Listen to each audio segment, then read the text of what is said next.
¿Qué objeto podría proteger a tu familia cuando todo lo demás falla? ¿Hay algo que Dios haya establecido como esencial para cada hogar antes de que sea demasiado tarde?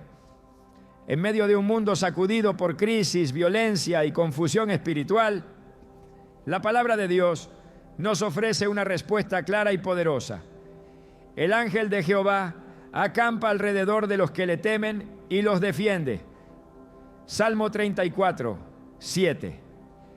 Esta promesa no es simbólica ni lejana, sino una realidad espiritual disponible para cada familia que decide consagrar su hogar a Dios. Hoy profundizaremos en lo que la Biblia establece como indispensable para la protección espiritual del hogar, revelando el elemento que todo creyente debe tener antes de que lleguen las adversidades. Te mostraremos cómo activar esta cobertura divina y cómo preparar tu casa para los tiempos difíciles. ¿Estás listo para entender lo que Dios tiene reservado para ti y tu familia? Hay una diferencia sustancial entre una casa donde se habla de Dios y una casa donde Dios habita. Esa diferencia se marca en el altar familiar.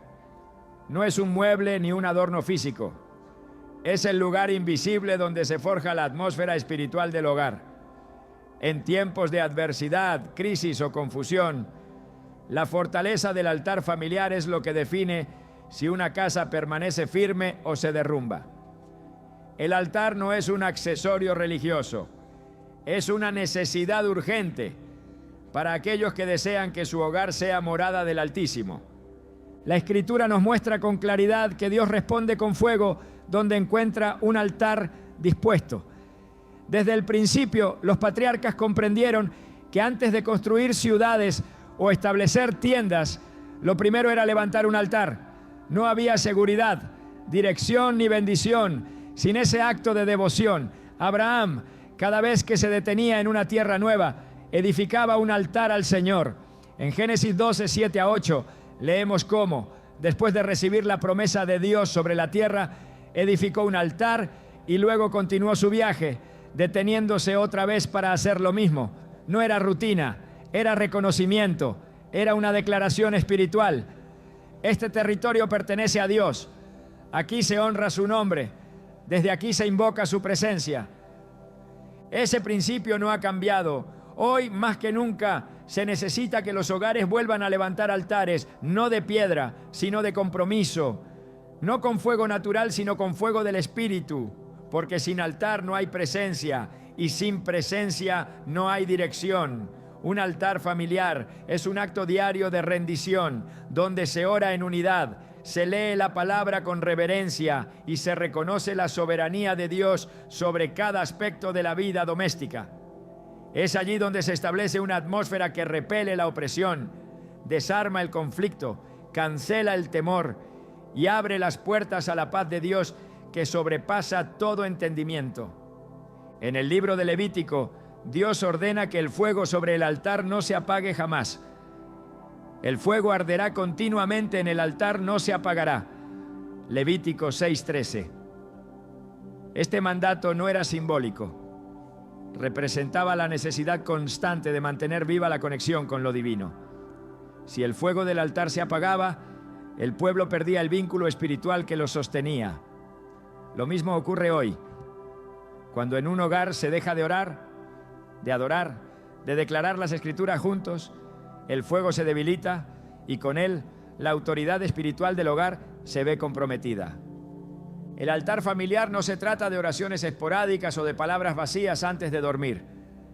Es una práctica consciente y sostenida de presentar al Señor cada día como familia. Es reconocer que sin su guía, las decisiones se tornan inciertas. Es admitir que la unidad del hogar no se sostiene por la voluntad humana, sino por el poder del Espíritu Santo que actúa donde se le permite moverse. Cuando los miembros de una familia se reúnen para buscar a Dios, no solo fortalecen su vínculo humano, sino que activan una dimensión sobrenatural que transforma el ambiente completo. En Mateo 18:20, Jesús declara: porque donde están 2 o 3 congregados en mi nombre, allí estoy yo en medio de ellos. Esta no es una promesa limitada a templos o auditorios.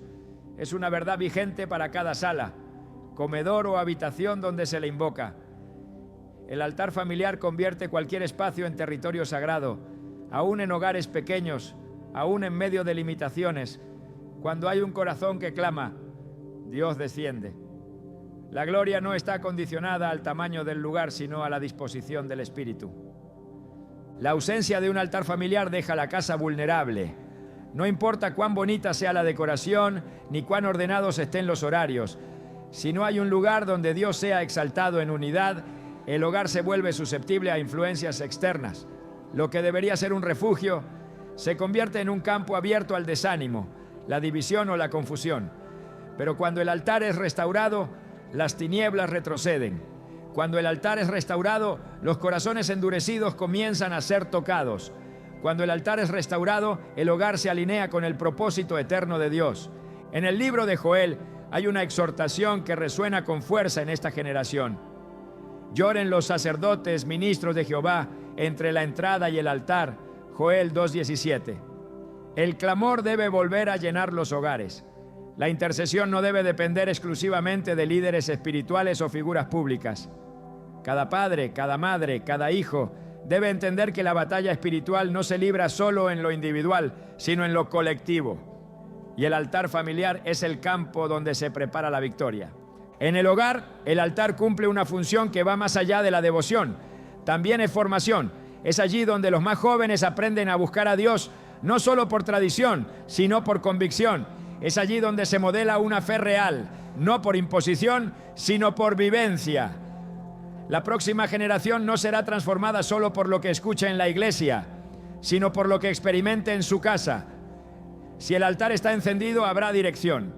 Si el altar está encendido, habrá sensibilidad espiritual. Si el altar está encendido, Dios hablará. En los tiempos de Elías, cuando el pueblo estaba confundido, dividido entre Baal y Jehová, el profeta hizo algo crucial antes de clamar por fuego del cielo. Y reparó Elías el altar de Jehová que estaba arruinado. Primero Reyes 18:30. El fuego no descendió sobre un altar cualquiera, sino sobre uno restaurado. Esa restauración fue clave para que la gloria se manifestara y para que el pueblo volviera su corazón a Dios. Hoy, muchos hogares han permitido que su altar se derrumbe. La rutina, la distracción y la falta de prioridad han erosionado el lugar sagrado de encuentro con Dios. Y por eso, la sequía espiritual ha tocado tantas casas. Pero si hoy decides reparar ese altar, el fuego volverá. El altar no es una actividad religiosa más, es un punto de encuentro. Es el lugar donde Dios revela su voluntad. Es el lugar donde se derraman cargas, donde se reciben estrategias, donde se rompen yugos y se establecen nuevos comienzos. En el altar se renueva la fe, se sana el alma y se fortalece el espíritu. Por eso, el enemigo trabaja tanto para apagarlo, porque sabe que una familia que ora unida permanece firme. Sabe que un altar encendido es una amenaza para el reino de las tinieblas. Sabe que donde hay fuego, hay vida. Y donde hay vida, hay testimonio. En 2 Crónicas 7:14, el Señor establece una fórmula eterna para el avivamiento.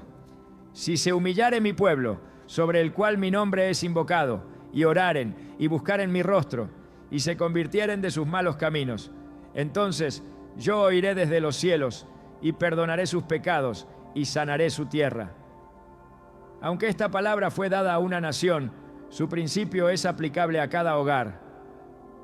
Si en tu casa hay humillación, oración, búsqueda y arrepentimiento, Dios promete respuesta. No es una posibilidad, es una certeza divina. El altar también es lugar de guerra, no una guerra física, sino espiritual. Es allí donde se intercede por los hijos, se cancelan decretos del enemigo, se rompen maldiciones generacionales y se declara la victoria de Cristo sobre cada aspecto de la familia. Es un espacio de autoridad y quien lo descuida cede terreno, pero quien lo valora conquista promesas. En tiempos donde el enemigo ataca con sutileza, infiltrando ideologías, sembrando confusión y debilitando la identidad espiritual, el altar familiar es el muro que detiene la invasión. Es el lugar donde se establece la verdad, donde se recuerda quién es el rey del hogar, donde se proclama que la familia fue creada con propósito eterno. En Hebreos 13:15 se nos exhorta: Así que ofrezcamos siempre a Dios por medio de Él sacrificio de alabanza, es decir, fruto de labios que confiesan su nombre. Esto es altar, esto es fuego, esto es consagración continua. No solo los domingos, no solo en tiempos de crisis, sino como parte natural del ritmo diario de la casa. Y ese ritmo transforma, porque lo que se repite, forma, y lo que se forma, permanece. No hay altar sin sacrificio, no hay altar sin prioridad. Requiere tiempo, requiere enfoque, requiere decisión, pero los frutos que produce no tienen comparación, porque un altar encendido no solo protege, también impulsa, no solo cubre, también activa. Es el punto desde donde el propósito de Dios comienza a tomar forma práctica dentro del hogar. Cada hogar debe tener esto antes de que sea demasiado tarde, no como una medida de emergencia, sino como una fundación constante. El altar familiar no es opcional para quienes desean ver la gloria de Dios manifestarse en su casa. Es el lugar que conecta la tierra con el cielo, donde lo humano se encuentra con lo divino, donde lo ordinario se convierte en sagrado y donde la presencia de Dios encuentra reposo. Cuando el altar está firme, el hogar se vuelve inquebrantable. Aunque vengan vientos, la casa no se moverá. Aunque se levanten tormentas, la paz no será robada. Porque el altar mantiene viva la conexión. Porque el altar atrae la presencia. Y donde está el Señor, hay libertad. Cuando el juicio se aproximaba sobre Egipto, cuando la última plaga estaba por caer y el ángel de la muerte se preparaba para recorrer la tierra, Dios entregó una instrucción específica a su pueblo. No les pidió que se armaran, ni que huyeran, ni que buscaran alianza. Les pidió que aplicaran la sangre del cordero sobre los dinteles de sus casas. En ese acto aparentemente sencillo se encontraba uno de los principios más poderosos de protección espiritual que aún hoy permanece vigente. Y veré la sangre y pasaré de vosotros, y no habrá en vosotros plaga de mortandad. Éxodo 12:13. Esa sangre no era un símbolo decorativo, era una marca espiritual que detenía la destrucción.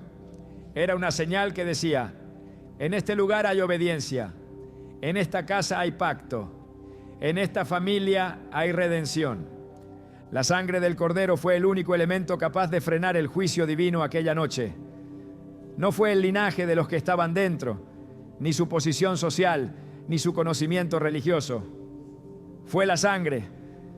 Y esa sangre no tenía poder por sí misma, sino porque era la figura profética del sacrificio de Cristo, el verdadero Cordero de Dios que quita el pecado del mundo. Desde aquel momento en Egipto quedó establecida una verdad espiritual incuestionable. Donde hay sangre derramada conforme al mandato divino, hay cobertura, hay protección, hay vida. En nuestros tiempos ya no se requiere el sacrificio de corderos, porque el sacrificio perfecto fue realizado una vez y para siempre en el Calvario. Cristo derramó su sangre para establecer un nuevo pacto, y esa sangre sigue hablando. Hebreos 12:24 afirma que hemos sido acercados a Jesús, el mediador de un nuevo pacto, y a la sangre rociada que habla mejor que la de Abel. Esa sangre no está en silencio, esa sangre intercede, esa sangre defiende, esa sangre separa, identifica, protege. Pero es necesario que como creyentes entendamos cómo aplicar esa sangre espiritualmente sobre nuestros hogares, nuestras familias y nuestras vidas. La sangre del Cordero no es una fórmula supersticiosa, es una verdad espiritual activa que opera por fe. Apocalipsis 12:11 nos revela que los hijos de Dios vencen al enemigo por medio de la sangre del Cordero y de la palabra del testimonio.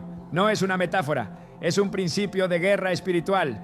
En un mundo lleno de peligros visibles e invisibles, donde las amenazas no solo se presentan en forma de enfermedades o crisis económicas, sino también como ataques a la fe, la moral, la unidad familiar y la identidad espiritual, el poder protector de la sangre de Cristo es indispensable. Cuando un hogar se cubre con la sangre de Jesús, se establece una barrera espiritual que el enemigo no puede atravesar sin permiso. Esa cobertura no impide necesariamente las pruebas, pero transforma el resultado de cada una de ellas. Donde la sangre ha sido aplicada por fe, no hay ruina eterna, no hay destrucción final, no hay derrota espiritual, porque esa sangre no solo protege, también redime, no solo detiene el juicio, también inaugura una nueva realidad de gracia. En la Pascua original, la sangre debía aplicarse en los marcos de las puertas, en la parte superior y los laterales, formando una figura que anticipaba la cruz. Cada vez que el ángel pasaba y veía esa señal, desviaba su curso. Hoy, esa cruz sigue siendo la señal más poderosa en el mundo espiritual. El enemigo reconoce el sello de la sangre y donde lo encuentra, debe retroceder. Por eso es fundamental declarar la sangre de Cristo sobre cada habitación, sobre cada miembro del hogar, sobre cada decisión que se tome como familia. No se trata de palabras vacías. Es un acto de autoridad espiritual que libera, cubre y consagra. En el tabernáculo de Moisés, cada elemento del altar, cada utensilio, era rociado con sangre. No para cumplir una tradición, sino para consagrarlo como parte del servicio santo. Levítico 8:16 muestra cómo Moisés tomó de la sangre y purificó el altar, derramándola alrededor para santificarlo. Lo que estaba bajo la sangre era apartado para Dios. Lo mismo ocurre en el hogar. Cuando se cubre una casa con la sangre del Cordero, se aparta para el Señor. Ya no es simplemente un lugar de descanso, sino un santuario de protección donde las reglas del mundo espiritual se rigen por el pacto eterno. Jesús no fue solo un maestro, fue el sacrificio perfecto. En Juan 1:29, Juan el Bautista lo reconoce diciendo: «He aquí el Cordero de Dios que quita el pecado del mundo». Esa declaración no era poética, era profética, porque solo el Cordero podía establecer un acceso permanente a la presencia del Padre. Y por esa sangre derramada, hoy tenemos autoridad para clamar protección sobre todo lo que amamos. No por mérito propio, sino por la eficacia de una obra que nunca caduca. En Hebreos 9:22 se afirma que sin derramamiento de sangre no se hace remisión. La sangre no es un detalle, es el fundamento. Y cuando comprendemos que esa sangre está disponible hoy para ser invocada, para ser proclamada, para ser aplicada espiritualmente sobre nuestras casas, entonces dejamos de vivir en temor, porque donde habita el justo y se proclama el pacto de sangre, el destructor no puede operar libremente. No es casualidad que tantas familias creyentes hayan permanecido firmes en medio de la pérdida, la escasez o la enfermedad. La diferencia no está en su esfuerzo humano, sino en su alineación con los principios eternos. La sangre hace la diferencia. El libro de Éxodo relata que ni uno solo de los primogénitos del pueblo de Dios murió esa noche. No porque fueran mejores, sino porque obedecieron. No porque fueran perfectos, sino porque creyeron. La sangre aplicada fue suficiente.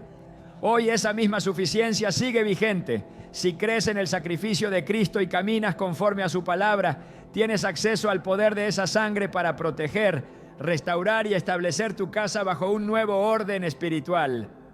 Un hogar cubierto por la sangre no es un hogar exento de conflictos, pero es un hogar donde el enemigo no tiene la última palabra. Cada vez que celebramos la cena del Señor, recordamos el nuevo pacto sellado con su sangre. En Mateo 26:28, Jesús declara: «Porque esto es mi sangre del nuevo pacto, que por muchos es derramada para remisión de los pecados». Esa sangre no fue derramada solo para el perdón individual, sino para establecer una comunidad redimida, una generación marcada por su amor, una familia espiritual bajo una cobertura eterna. Y dentro de esa familia, cada hogar tiene derecho legal de declarar la sangre del Cordero como protección. El enemigo siempre ha temido la sangre. Desde Caín y Abel, desde Egipto hasta el Gólgota, desde los sacrificios del templo hasta el Calvario, porque donde hay sangre hay altar, y donde hay altar hay presencia.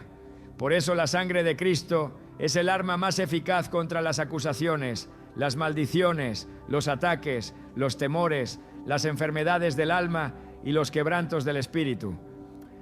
Cuando se invoca con fe, la sangre no solo cubre, limpia y restaura, También cierra puertas que estaban abiertas y abre caminos donde todo parecía detenido. En 1 de Pedro 1:18 a 19 se nos recuerda que fuimos rescatados, no con cosas corruptibles como oro o plata, sino con la sangre preciosa de Cristo, como de un cordero sin mancha y sin contaminación. Esa sangre tiene un valor eterno, no pierde su eficacia, no se diluye con el tiempo, no depende de nuestras emociones. Su poder permanece intacto y disponible para todo aquel que cree y actúa conforme a la verdad revelada. En tiempos donde la oscuridad busca infiltrarse con estrategias cada vez más sutiles, donde la confusión moral y espiritual alcanza niveles alarmantes, es necesario levantar una bandera de protección que no se basa en el esfuerzo humano, sino en la obra consumada del Hijo de Dios. La sangre es esa bandera. No se ve con los ojos naturales, pero en el mundo espiritual es reconocida. Y esa señal provoca que las fuerzas del mal se detengan, que los ataques sean frenados y que el juicio no caiga sobre los redimidos. Cada día trae consigo desafíos, decisiones, batallas invisibles que muchas veces se libran sin que podamos entender del todo su origen. Por eso, aplicar la sangre de Cristo sobre nuestro hogar no debe ser un acto ocasional, sino una disciplina espiritual consciente. Debe formar parte de nuestra vida de oración, de nuestra cobertura familiar, de nuestra intercesión constante. Porque el enemigo no descansa, pero la sangre tampoco se agota. Donde se proclama el poder de la cruz, hay libertad. Donde se reconoce la victoria de la resurrección, hay esperanza. Pero donde se invoca la sangre, hay protección. Una protección que no depende de paredes físicas ni de sistemas humanos, sino de una autoridad espiritual superior a toda amenaza. Una cobertura que no se compra ni se gana, sino que se recibe por gracia y se activa por fe. Y esa gracia está disponible hoy para cada hogar que decide ponerse bajo la sombra del Altísimo, no por religiosidad, sino por convicción. Si deseas que tu familia esté guardada en medio de lo incierto, si anhelas que tu casa sea un refugio en tiempos de confusión, si estás determinado a no permitir que la destrucción tenga cabida en tu entorno, entonces declara la sangre. Declárala con entendimiento, con fe, con perseverancia. Declárala sabiendo que no estás repitiendo palabras, sino alineándote con un principio eterno que el cielo respeta y el infierno teme. Porque Dios dijo que cada hogar debe tener esto antes de que sea demasiado tarde. Y si hay algo que el enemigo no puede falsificar, ni resistir, ni ignorar, es la sangre del Cordero. Allí donde ella ha sido aplicada, la victoria ya fue decretada. Hay casas que parecen impenetrables desde fuera, paredes altas, sistemas de seguridad, puertas reforzadas. Pero cuando la oscuridad se infiltra, no lo hace con violencia, sino con sutileza. No rompe cerraduras, se instala en los pensamientos, no atraviesa ventanas, entra a través del descuido espiritual. Y en ese momento solo hay una defensa verdadera que permanece firme. La palabra viva de Dios habitando en ese hogar, no como adorno, no como referencia esporádica, sino como fundamento, como escudo, como espada. La palabra de Dios no es un libro más, no es una colección de historias antiguas ni un manual de moralidad. Es viva, eficaz, penetrante, es una sustancia espiritual que transforma atmósferas, confronta tinieblas y establece autoridad. Hebreos 4:12 declara con claridad que la palabra de Dios es viva y eficaz y más cortante que toda espada de dos filos. No hay defensa más poderosa que una familia que declara esa palabra, que la medita, que la honra, que la vive, porque donde ella se levanta, nada permanece igual. Lo que estaba muerto cobra vida, lo que estaba torcido se endereza, lo que estaba en tinieblas es expuesto por la luz. Muchos hogares han sido decorados con versículos, cuadros y adornos religiosos, pero la verdadera transformación no ocurre por lo que está en las paredes, sino por lo que está en los corazones. La palabra debe pasar del estante a la mesa, de la vista a la boca, del oído al espíritu. Debe ser sembrada como semilla en cada conversación, en cada corrección, en cada decisión. Deuteronomio 6:6 a 7 instruye: y estas palabras que yo te mando hoy estarán sobre tu corazón, y las repetirás a tus hijos, y hablarás de ellas estando en tu casa y andando por el camino y al acostarte y cuando te levantes. Dios no está buscando familias que solo conozcan su palabra. Está buscando familias que la respiran, que la pronuncian, que la transmiten como legado. No se trata de imponerla como una obligación religiosa, se trata de vivirla como una fuente constante de dirección. Porque la palabra no es solo información, es revelación. Es la voz de Dios codificada en frases, activada por fe. Y esa voz no guarda silencio cuando es bienvenida.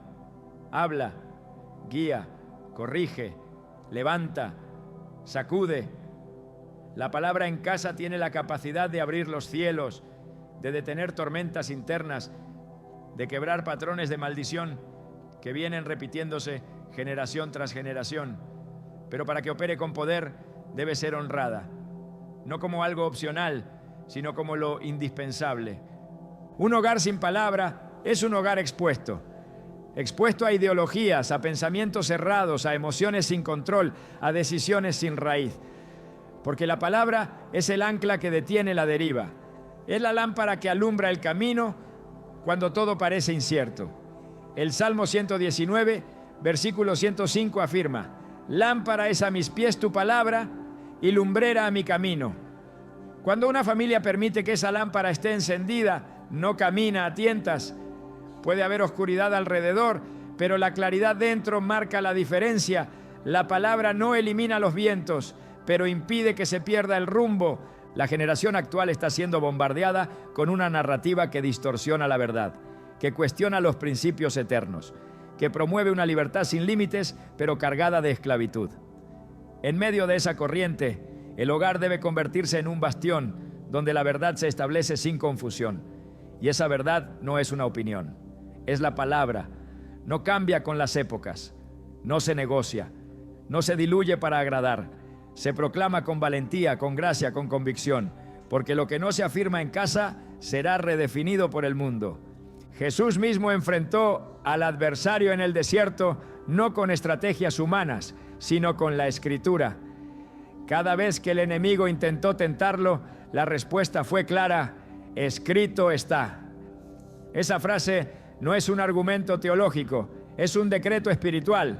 Y cuando un padre, una madre, un hijo se para en medio de la prueba y declara: escrito está, algo sucede en el mundo invisible. Las palabras humanas convencen, pero la palabra de Dios transforma. No es lo mismo aconsejar que profetizar desde la palabra. No es lo mismo corregir que confrontar con autoridad divina. Cuando la palabra habita en casa, el ambiente cambia. La ansiedad se somete, el temor retrocede, el desorden cede lugar a la estructura divina, porque la palabra no solo instruye, también limpia. Juan 15:3 nos recuerda: ya vosotros estáis limpios por la palabra que os he hablado. Es una limpieza que va más allá de la mente, penetra hasta lo profundo, remueve impurezas del alma, alinea el corazón con los designios del cielo. Y esa limpieza constante es vital en un mundo que contamina a cada paso. Un hogar saturado de la palabra es un hogar preparado, preparado para resistir, preparado para avanzar, preparado para discernir. No se trata solo de conocimiento bíblico, sino de obediencia, porque el poder de la palabra no está en citarla, sino en vivirla. Jesús comparó al hombre prudente con aquel que oye su palabra y la pone en práctica, y dijo que ese hombre edificó su casa sobre la roca. Vinieron lluvias, ríos, vientos, pero la casa no cayó, no por su diseño exterior, sino por su fundamento. Mateo 7:24-25 nos entrega esa imagen con fuerza profética. En esta generación no basta con tener una casa hermosa, se necesita una casa firme. Y esa firmeza viene del cimiento, de lo que no se ve pero sostiene todo. La palabra es también espada. Efesios 6:17 la llama la espada del Espíritu, que es la palabra de Dios. En medio de la batalla espiritual diaria, donde el desánimo ataca, la duda se levanta y la tentación se presenta disfrazada de opciones atractivas, solo una casa armada con la espada podrá resistir. Y esa espada no se cuelga en la pared, se empuña en la oración, se declara en el conflicto, se recuerda en la debilidad, porque no hay argumento del enemigo que resista una casa que responde con la palabra.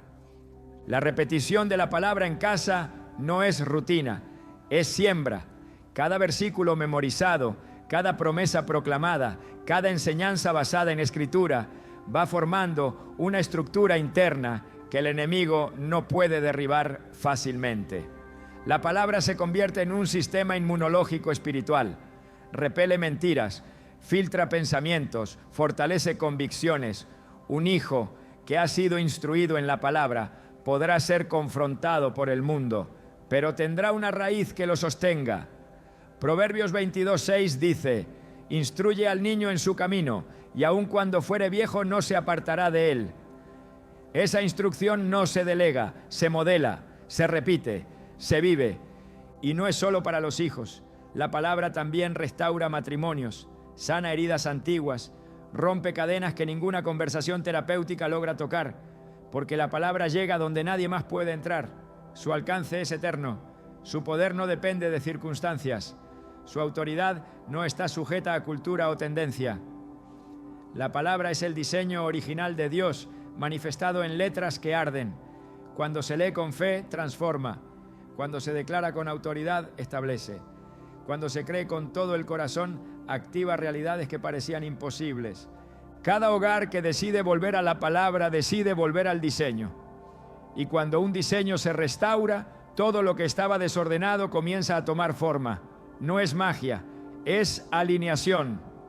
Dios honra a quienes honran su palabra, y donde ella es priorizada, no hay espacio para el caos. Se establecen límites, se recupera la paz, se renueva la visión, porque la palabra no solo protege, también construye, no solo defiende, también edifica.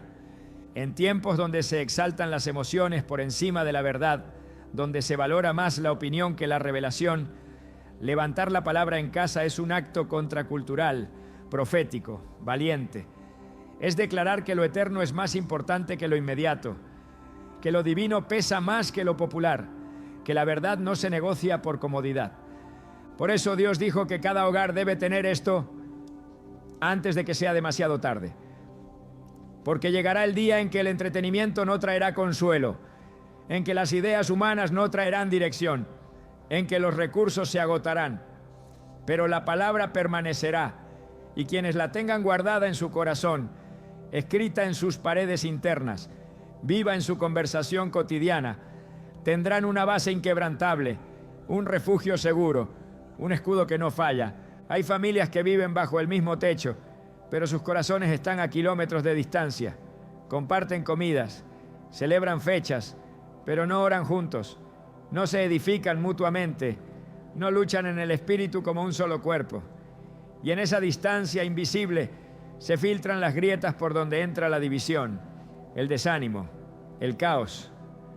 No se trata de estar juntos físicamente, sino de estar unidos en espíritu. Porque una casa puede estar llena de gente y aún así estar vacía de propósito. Pero cuando hay unidad espiritual, esa casa se convierte en una fortaleza donde ninguna adversidad prevalece. Jesús fue contundente cuando declaró: todo reino dividido contra sí mismo es asolado, y toda ciudad o casa dividida contra sí misma no permanecerá. Mateo 12:25. La división no es simplemente un problema de comunicación, es una puerta abierta al colapso. Es un ataque directo al diseño original de Dios para la familia. Desde el principio, el plan divino fue que la familia fuera una expresión de unidad, una extensión de su imagen, un modelo viviente del acuerdo celestial. Por eso el enemigo invierte tanto esfuerzo en sembrar contiendas, en alimentar resentimientos, en distorsionar roles, porque sabe que donde hay unidad hay poder, y donde hay división hay ruina. La unidad espiritual no es uniformidad, no significa que todos piensen igual o sientan igual, significa que todos se rinden al mismo Señor, que todos se sujetan a la misma palabra, que todos reconocen que su verdadera lucha no es contra carne ni sangre, sino contra principados, potestades y huestes espirituales de maldad.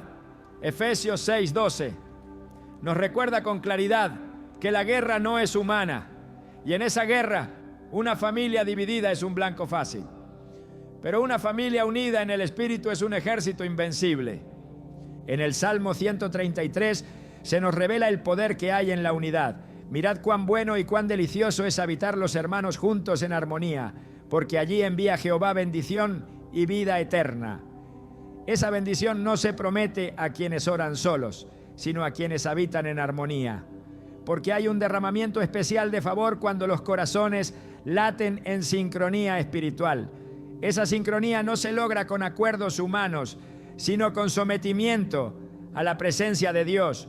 Una familia que se une en oración, en adoración, en obediencia, activa un ambiente donde el cielo responde de forma diferente. El enemigo teme a la unidad porque sabe que es el terreno fértil de los milagros.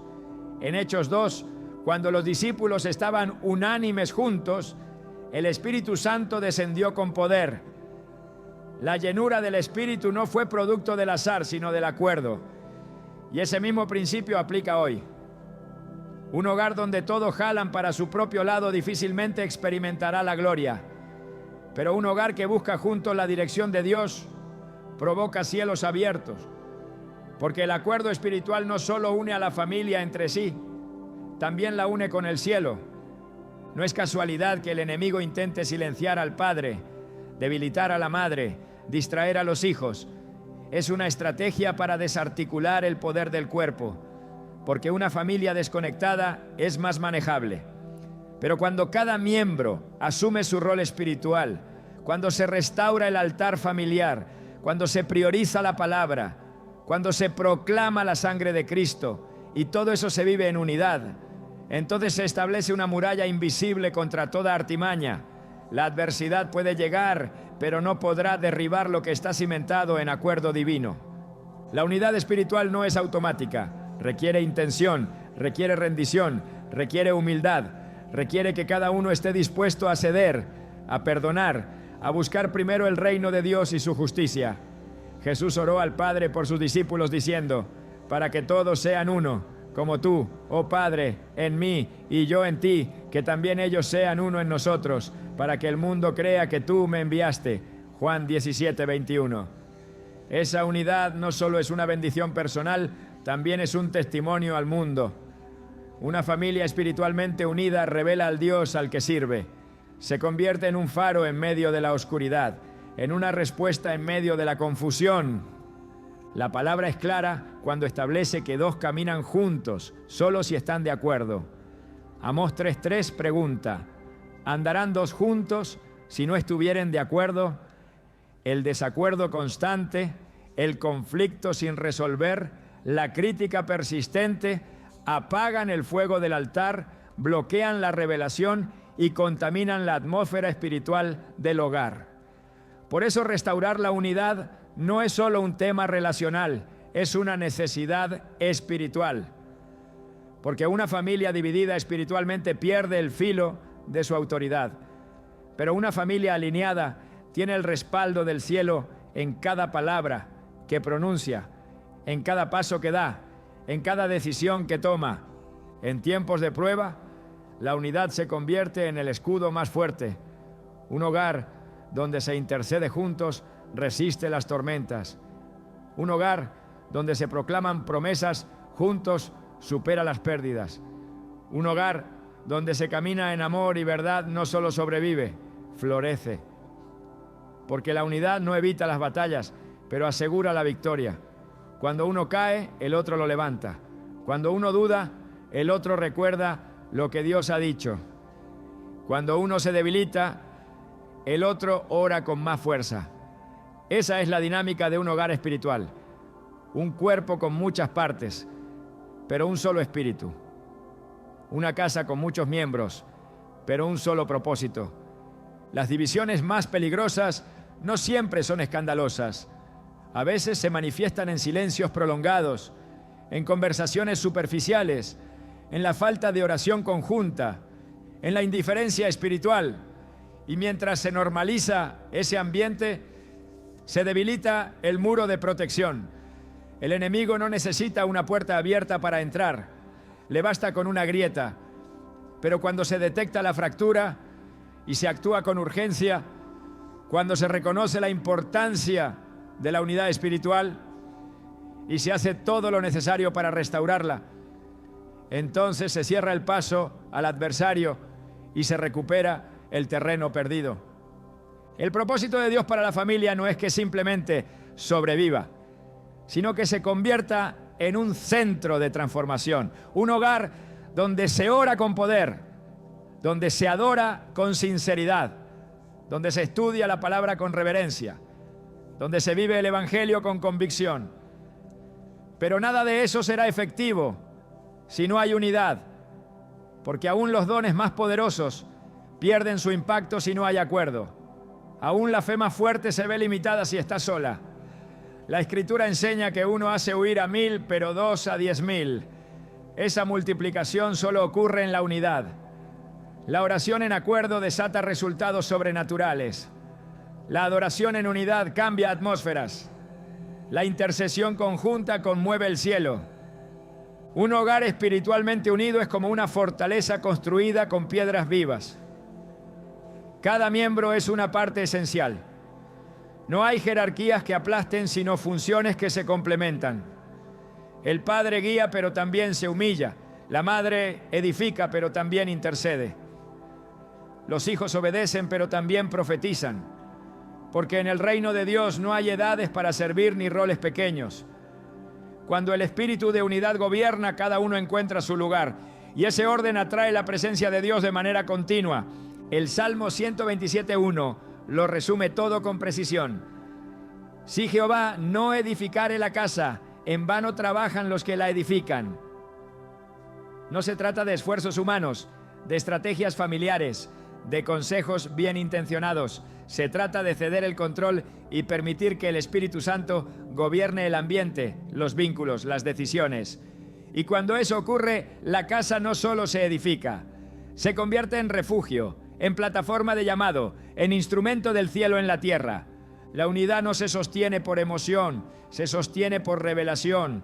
Es una decisión constante de priorizar lo eterno sobre lo circunstancial, de poner a Dios en el centro, aun cuando las emociones tiran en direcciones opuestas, de cerrar la boca cuando el enojo amenaza con destruir, de abrir el corazón cuando el orgullo quiere tomar el control.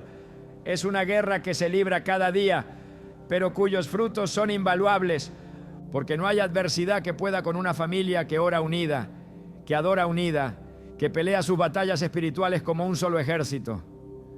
Puede venir el viento, puede rugir el mar, puede temblar la tierra, pero esa casa no caerá. No porque sea perfecta, sino porque está unida. No porque no haya fallas, sino porque hay un pacto. No porque no se equivoquen, sino porque hay un altar que los une, una palabra que los guía, una sangre que los cubre y un espíritu que los fortalece. Y eso es exactamente lo que Dios espera ver en este tiempo. Familias que entienden que la mayor protección no está en lo material, sino en la unidad espiritual. Que reconocen que antes de buscar refugios externos, deben consolidar el refugio interno. Que comprenden que la guerra no se gana solo con estrategias, sino con acuerdo. Y que están dispuestas a restaurar lo que haga falta para que el cielo habite en su casa. Porque antes de que sea demasiado tarde, cada hogar debe tener esto. No como una opción más, sino como una prioridad sagrada.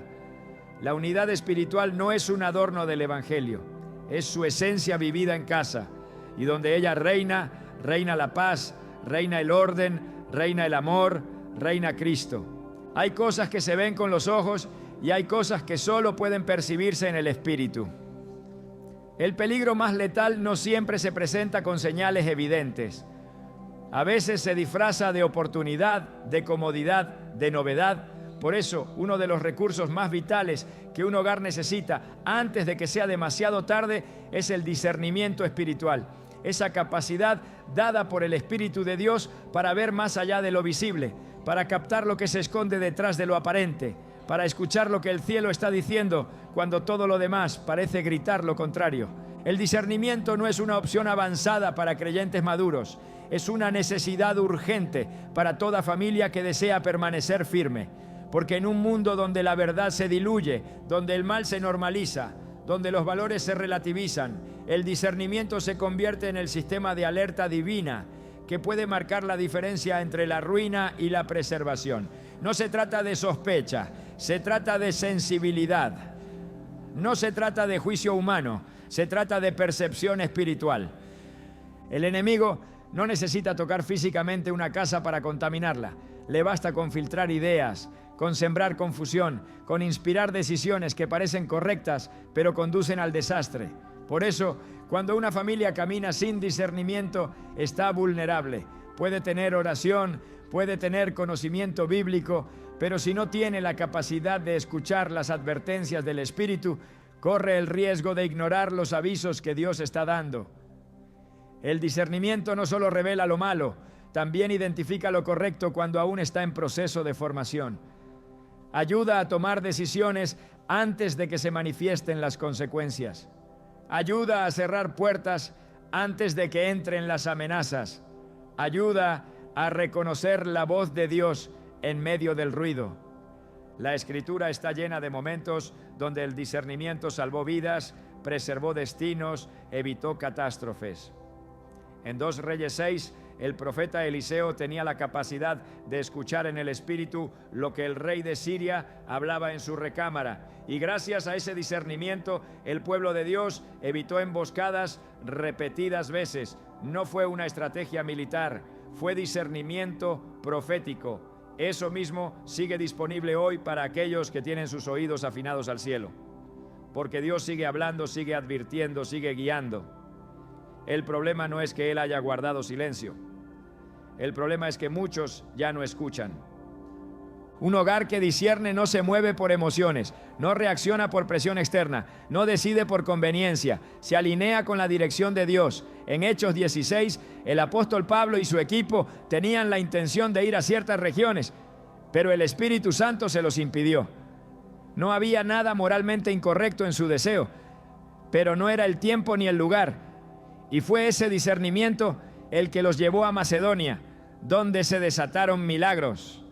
No todo lo bueno es parte del plan divino, y solo el discernimiento puede distinguir la diferencia. Proverbios 22:3 declara que el avisado ve el mal y se esconde, mas los simples pasan y reciben el daño. Esta verdad no solo aplica a lo físico, sino especialmente a lo espiritual. Dios no deja a sus hijos sin señales.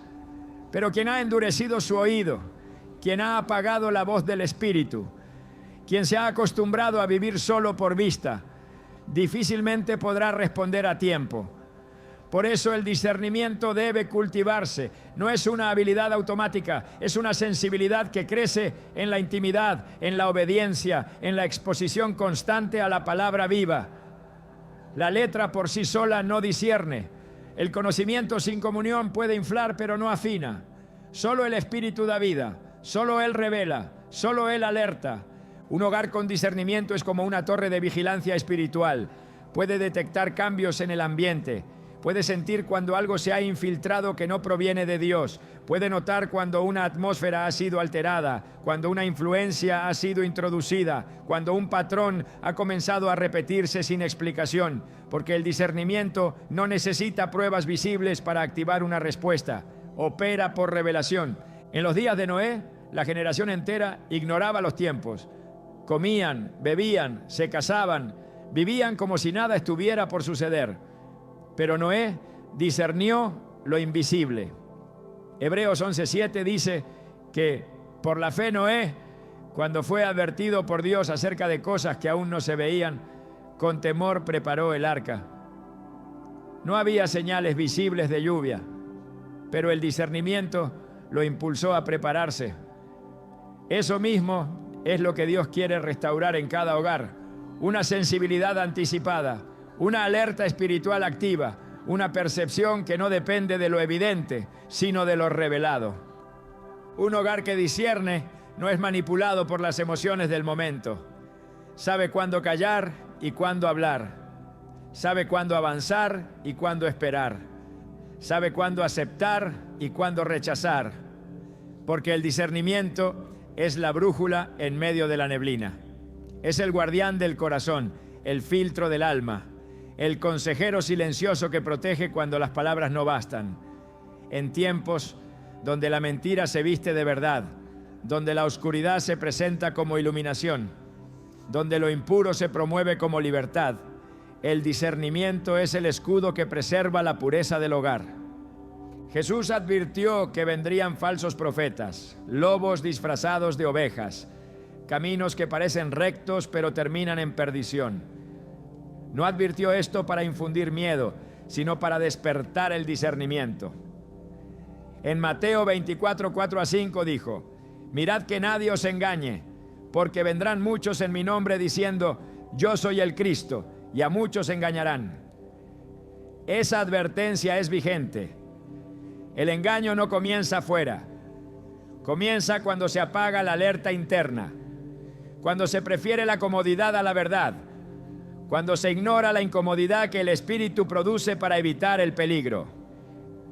El discernimiento no es un don reservado a unos pocos, es una necesidad básica del pueblo de Dios. Hebreos 5:14 lo afirma con contundencia. Pero el alimento sólido es para los que han alcanzado madurez, para los que por el uso tienen los sentidos ejercitados en el discernimiento del bien y del mal. El discernimiento se desarrolla con el uso. No aparece de la noche a la mañana. Requiere ejercicio espiritual. Requiere tiempo en la presencia, profundidad en la palabra, obediencia constante. Y cuando una familia decide ejercitar ese sentido espiritual, se convierte en una comunidad profética, en una casa que oye antes que otros vean, en un lugar donde el Espíritu tiene libertad de advertir, corregir y guiar. Un hogar sin discernimiento se convierte en presa fácil. Puede abrazar lo que Dios nunca envió, puede rechazar lo que el cielo quiso introducir, puede invertir energías en batallas equivocadas y descuidar las que verdaderamente importan. Porque sin discernimiento no se puede interpretar el tiempo, ni las estaciones, ni los movimientos divinos. Jesús reprendió a los fariseos porque sabían leer el clima, pero no discernían los tiempos espirituales. Lucas 12:56 dice: hipócritas, sabéis distinguir el aspecto del cielo y de la tierra, ¿y cómo no distinguís este tiempo? No basta con tener información, hay que tener percepción. Dios quiere despertar centinelas espirituales en cada familia, hombres y mujeres que no solo oren, sino que disciernan, que no solo escuchen, sino que interpreten, que no solo vivan el presente, sino que se preparen para lo que viene. Porque el discernimiento no solo protege, también posiciona. No solo evita el error, también abre puertas que parecían cerradas. Porque donde hay percepción espiritual, hay decisiones sabias, movimientos estratégicos, intervenciones oportunas. El Espíritu Santo es el mejor guía. Él no solo consuela, también alerta. No solo fortalece, también instruye. Romanos 8:14 declara que todos los que son guiados por el Espíritu de Dios, estos son hijos de Dios. No basta con ser creyentes, hay que ser guiados. Hay que dejar de caminar por impulsos humanos y empezar a vivir por dirección divina. Y eso solo ocurre cuando el discernimiento se convierte en una práctica diaria, en una búsqueda intencional, en una urgencia constante. Dios no permitirá que su pueblo camine a oscuras, pero espera que se mantenga despierto, que no se duerma espiritualmente, que no se conforme con lo aparente, que no ignore las señales, que no desprecie las advertencias. Porque cuando se ignora el discernimiento, se paga un precio alto. Pero cuando se honra, se evitan colapsos, se restauran destinos, se preservan generaciones. Antes de que sea demasiado tarde, cada hogar debe tener esto, no como una opción extra, sino como parte esencial de su estructura espiritual. El discernimiento no hace ruido, pero salva vidas. No se celebra públicamente, pero edifica en lo secreto. No se ve, pero se siente. No se impone, pero se recibe. Y donde habita, la confusión pierde fuerza. El error se desenmascara. El temor se desvanece. Y la voluntad de Dios se manifiesta con claridad. El día llegará. No importa cuánto se intente posponer, ignorar o distraer la atención. Habrá un momento en que todo lo que fue sembrado comenzará a dar fruto. Lo que fue edificado en secreto será revelado públicamente. Las estructuras espirituales que fueron levantadas dentro de los hogares empezarán a hablar por sí mismas. Y ese día, lo que cada familia tenga dentro de su casa será más valioso que cualquier cosa que esté fuera de ella. No serán los títulos, ni las cuentas bancarias, ni las conexiones humanas las que determinarán el resultado de las batallas, sino lo que fue establecido como fundamento en lo invisible, lo que fue cultivado en obediencia silenciosa, lo que fue preparado antes de que la tormenta llegara. El hogar, ese espacio aparentemente común, ha sido el escenario de las guerras más importantes. Guerras silenciosas por el destino de los hijos, por la integridad del pacto matrimonial, por la atmósfera espiritual que reina en cada habitación. Y cada victoria o derrota ha estado directamente ligada a lo que se permitió entrar, a lo que se decidió construir, a lo que se protegió con celo. La realidad es que cada casa habla. Puede parecer en orden por fuera, puede ser aplaudida por quienes la visitan, pero en el mundo espiritual suena un eco diferente, el eco de lo que realmente gobierna allí. Hay casas que gritan paz, aunque sus muros no la conozcan, y hay casas que susurran gloria, aunque el mundo no las note. Cuando Dios establece principios, no lo hace para controlarnos, lo hace para protegernos. Él sabe lo que viene, ve lo que nosotros aún no percibimos, entiende lo que nuestro entendimiento apenas intenta alcanzar. Y por eso, en su palabra, ha dejado instrucciones específicas sobre cómo preparar el hogar para ser un refugio en tiempos de crisis, una fortaleza en días de guerra, un santuario en medio del desierto. Pero esas instrucciones no son sugerencias, son llamados urgentes, no son consejos sabios, son diseños eternos, porque no se trata solo de sobrevivir, sino de permanecer firmes, intactos, guardados, cuando todo lo demás se tambalee. La Biblia no presenta la casa simplemente como una estructura física, sino como un territorio espiritual. No se trata solo de quién habita en ella, sino de quién gobierna sobre ella. No basta con que la familia ore, cante o asista a reuniones. Se trata de si el hogar se ha rendido completamente al gobierno de Dios. Cuando Él gobierna, el caos retrocede. Cuando Él habita, la oscuridad no puede permanecer. Cuando Él establece su orden, incluso lo más roto comienza a tomar forma.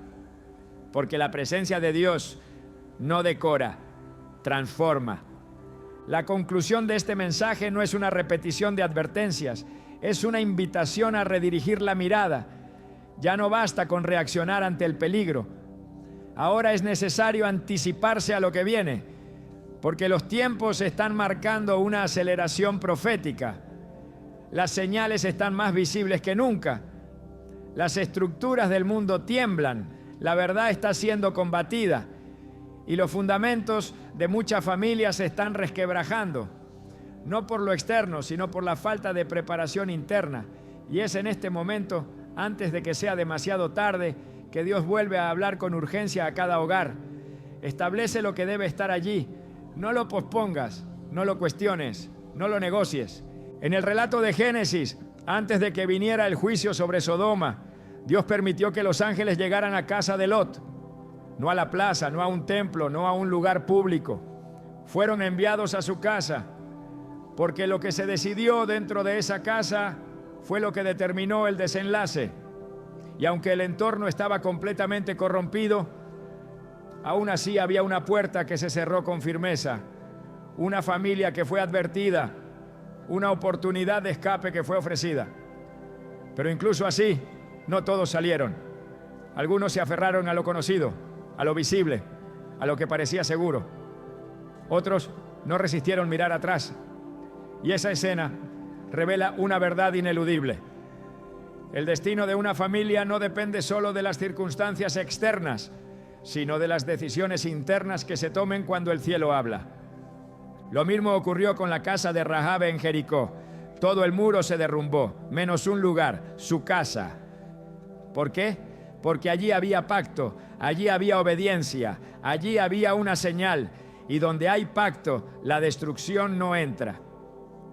Donde hay obediencia, la cobertura permanece. donde hay una marca espiritual establecida por fe, la ruina no tiene acceso. Esa casa, despreciada por muchos, fue la única que sobrevivió, porque Dios no se fija en lo que los hombres valoran. Él honra a los que le honran, Él preserva a los que creen, Él protege a los que se alinean con su instrucción. Y hoy esa misma voz vuelve a resonar antes de que el muro se caiga, antes de que el juicio llegue, antes de que las puertas se cierren. Haz lo que debes hacer en tu casa, no para ser visto, no para aparentar santidad, sino porque entiendes el peso profético del momento, porque reconoces que el enemigo no está jugando, que el tiempo no es eterno, que la gracia es preciosa y que tu hogar ha sido llamado a ser una señal viviente del reino de Dios en medio del caos. La pregunta ahora no es si vendrán adversidades, vendrán. La pregunta es, ¿estará tu casa lista? ¿Estará equipada no con lo superficial, sino con lo espiritual? ¿Tendrá lo que Dios ha dicho que debe tener? ¿O seguirá vacía de lo eterno, llena de lo pasajero, adornada por fuera pero debilitada por dentro?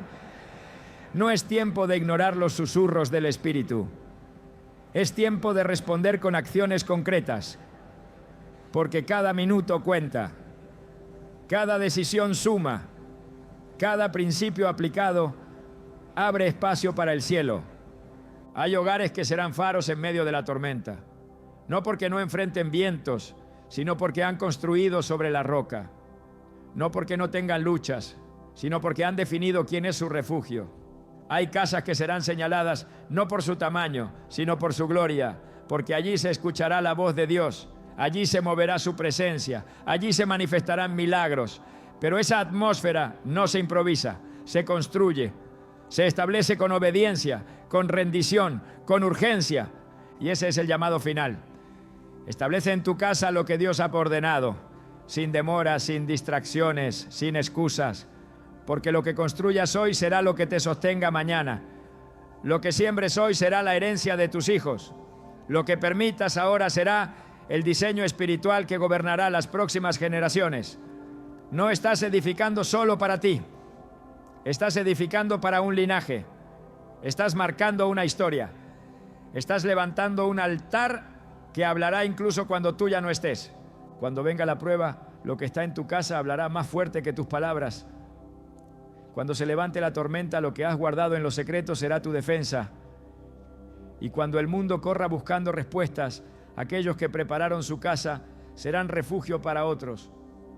Porque una casa establecida en Dios no solo se protege a sí misma, también se convierte en puerto seguro para los que no supieron edificar. Antes de que sea demasiado tarde, asegúrate de que tu casa tenga lo que el cielo ha ordenado. No es un detalle menor, es una urgencia espiritual. Es la diferencia entre permanecer o caer, entre ser preservado o ser arrastrado. Y si hasta ahora no lo habías entendido, este es el momento de actuar. Este es el momento de obedecer. Este es el momento de establecer. Porque cuando todo lo demás falle, lo que hay dentro de tu casa será lo único que te sostenga. Y si allí está la presencia de Dios, su palabra, su pacto, su orden, entonces no importa cuán fuerte soplen los vientos, esa casa permanecerá.